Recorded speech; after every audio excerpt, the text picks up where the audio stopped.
Hey everyone, it's Ferrari Girl F430.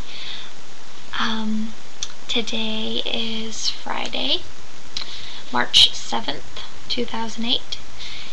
It's 5 o'clock in the evening. Sorry I didn't get all dressed up and I didn't put on makeup or anything for this video. I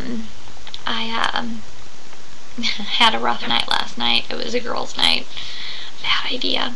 But anyway, this video is a response to some of the questions that I received from one of my subscribers.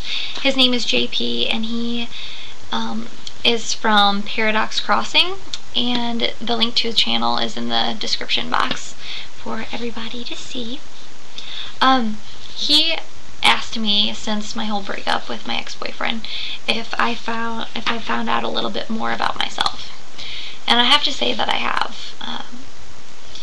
I realized that I wasn't being true to myself.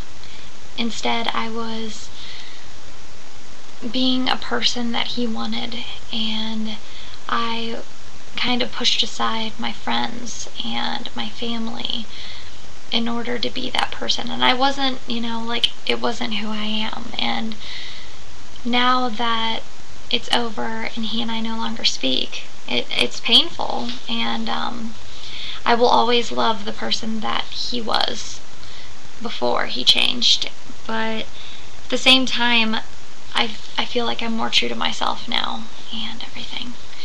I found out that, and I said this in one of my other videos, that I kind of changed in order to I changed myself and kind of formed myself with the person, and instead of being completely myself.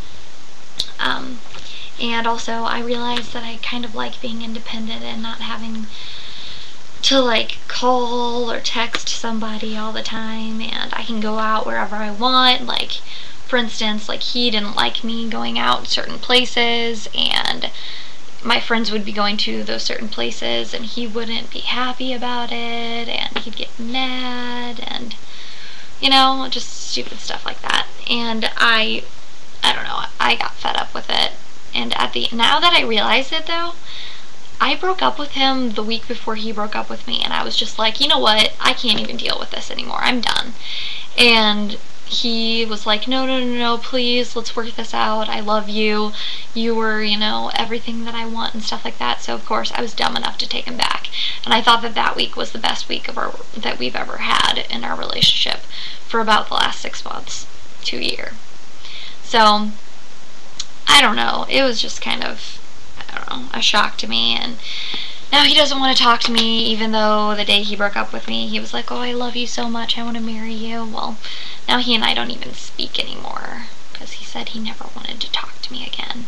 Because right after we broke up, I turned back into who I was before, and I started going out with my friends more. I started not staying home as much as I did when he and I started dating. He was like, what the hell, why are you, going out all of a sudden? He was like, oh, so now you have a life. And I'm like, yeah, because it doesn't surround around you, And yeah, so that's what I found out about myself. What I'm looking for now. Alright, I'm not really looking for a boyfriend or a significant other anytime soon. Sorry, I want to get comfy.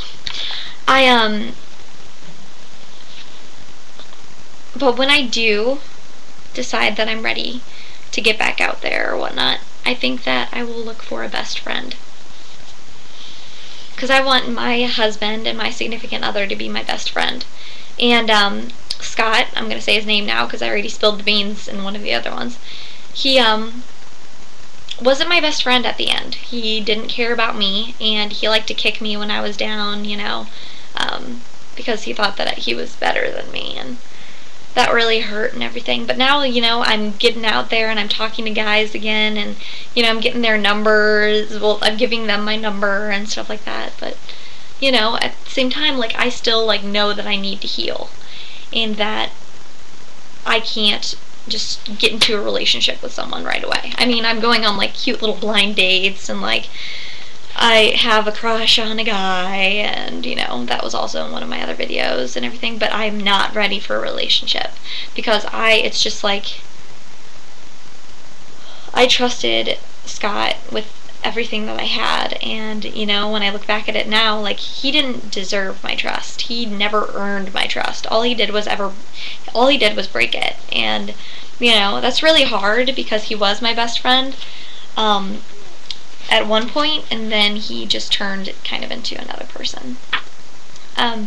Also, another thing that I realized about a relationship is that it was highly affected by his friends, and a lot of his friends were single, and they kind of were like, oh, well, your girlfriend this, this, and this, and, you know, he broke up with me, and he wants to, you know, focus on, you know, his car, because it's just so fast and cool, and he wants to, you know, focus on his friends and going out and drinking and stuff like that, which never really was my scene. I mean, I do it every now and then because, well, you know, it's just social, you know. But, yeah, and you know what? He just wants to go through that, like, thing. He isn't attending a college. He's at, you know, he's just working somewhere, I think. I don't know if he's still working there. I haven't talked to him in a while. You know, and it's just kind of like, now I realize he has none of the values that I want in a guy at all. Because I remember after I broke up with him, yeah, the first time, the week before he broke up with me, I wrote down a list of my perfect man. And I looked at it, and Scott was none of them. He was maybe like 2 out of a list of like 25. You know, because I want a guy that's successful. I want a guy that is sweet. I want a guy that gets along with his parents and gets along with my parents and my friends like them. You know, he was none of those things. Like, he was becoming successful, I think, maybe. But he had so many bills and he had so many debts that, you know, it's going to take a really long time for him to actually, you know, whatever, be able to do anything with it. But, yeah, like, I realized he isn't the guy for me, and this is the best thing that has ever happened to me. Because now I can go out and find my Prince Charming and, you know, be happy and stuff like that. And, I still think about him, but I mean, that's natural because, you know, when you're together with somebody for so long, it's kind of impossible not to think about him. And, yeah, I miss the old Scott a lot. It's really hard because that was my best friend, and I would marry him in a heartbeat if that old Scott came back, but he won't because that old Scott's dead, and that's that. Sorry for depressing you. Okay. Next one is, what is the biggest problem about people being confused about what they want? Oh, honey. Alright. Yeah, perfect example is of Scott, because he didn't know what the hell he wanted. Like, he wanted a girlfriend when it was convenient for him. And if it wasn't convenient for him, he'd just break up with me. Like, for instance, he broke up with me this summer because it wasn't convenient for him, because his friends were all getting on his case about it and everything, and, you know, the same thing happened now.